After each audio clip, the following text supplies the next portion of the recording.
দেখেন তো কেমন হয়েছে আমার হাতের তৈরি আমসত্ত্ব বা ম্যাঙ্গো বার। কয়েকটা ডিজাইনেরই কেটে নিয়েছি, অনেক যত্ন করে তৈরি করেছি। আমগুলোকে ধুয়ে নিয়েছি ভালো করে, যেন বা কোনো ময়লা না থাকে, বসিয়ে দিয়েছি। এখানে সিদ্ধ প্রায় আমার শেষ, যদিও এটা স্কিপ করে গেছি। আপনার সিদ্ধ করতে কোনো টাইম টেবিল নেই, 1 ঘন্টা 2 ঘন্টা যতক্ষণ লাগে ভালো করে সিদ্ধ করে নেবেন। আমার আমগুলো অলরেডি কিন্তু সিদ্ধ হয়ে গেছে, দেখেছেন নরম হয়েছে। গরম, তারপরে আমি আঙুল দিয়ে টিপে টিপে দেখছি, দেখেছেন খুব সুন্দর সিদ্ধ হয়েছে। আম সিদ্ধ করে নিলে কি হয়, যদি আমে বেশি টকটক ভাব থাকে ওই টকটক ভাবটা চলে যাবে, এটা একটা পজিটিভ দিক। আর সিদ্ধ করতে সময় কম লাগে, সিদ্ধ করলে কিন্তু 50% আম হয়ে যায়, কাঁচা ভাবটা কিন্তু থাকে না। সো আমি গরম গরমে উপরের খোসাটা ছাড়িয়ে নিচ্ছি। দেখতে পাচ্ছেন ভীষণ গরম, কিন্তু আমার 2 হাতে লেগে যাচ্ছে, কিন্তু কিছু করার নাই, কাজ যেহেতু করতে হবে করে ফেললে শেষ হয়ে যায়, আমি এটাই বুঝি।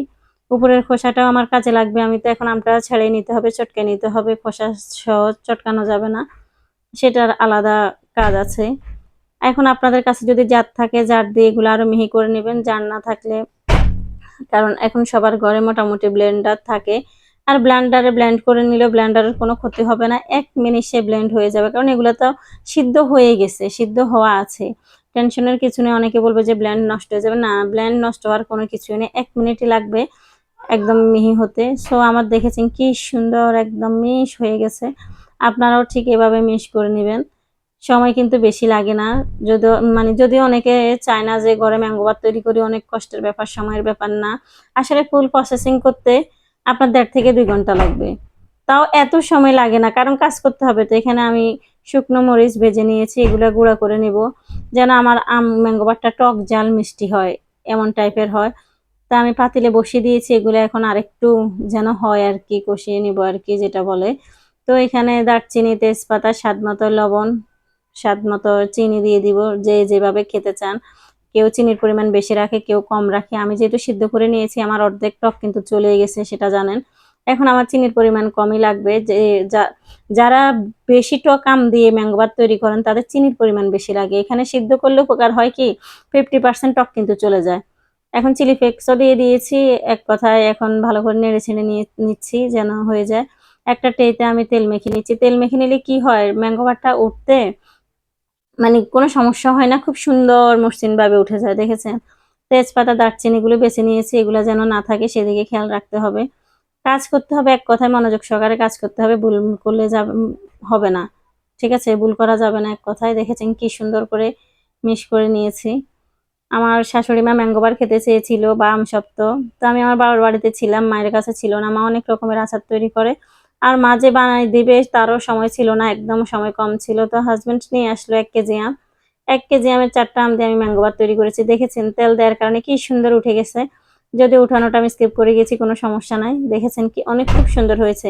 একটাকে আমি টুকরো টুকরো করে নিয়েছি 4 কোনা করে, আরেকটাকে আমি অন্য শেপে তৈরি করব, দেখেছেন তেল তেলে একটা ভাব আছে। আমি এখানে ভিনেগার ইউজ করি না, কারণ এগুলো তৈরি করা মাত্র খাওয়া শেষ হয়ে যায়, আর 6 মাস এমনি ভালো থাকে, এটা জানেনি, যেহেতু ভালোভাবে শুকিয়েছি, বা এগুলো এতদিনও যাবে না, সপ্তাহখানেকের ভিতরে খেয়ে শেষ হয়ে যাবে।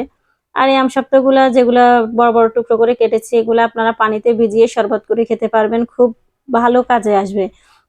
যাদের মাথা ঘুরায়, বমি বমি লাগে, বা অন্য অনেক সমস্যা, আবার পেট খারাপ হলেও কিন্তু আপনার এই আমসত্ত্বটা শরবত করে খেতে পারেন, ডায়রিয়ার জন্য অনেক উপকার, আমশায় যেটা বলে আর কি। তো যাক, এই পর্যায়ে আমি সুন্দর করে একটা শেপ দেওয়ার চেষ্টা করব, যেন আমি নতুন কিছু আবিষ্কার করতে পারি। এরকম কিন্তু বাজারেও কিন্তু পাওয়া যায় লম্বা লম্বা টাইপের, বিশেষ করে কক্সবাজার, পতেঙ্গা, সমুদ্র সৈকত গুলাতে পাওয়া যায়। সো আমি চেয়েছি যে না, একটু ডিজাইন করেই সুন্দর করে কাটি, যেন দেখতে সুন্দর লাগে।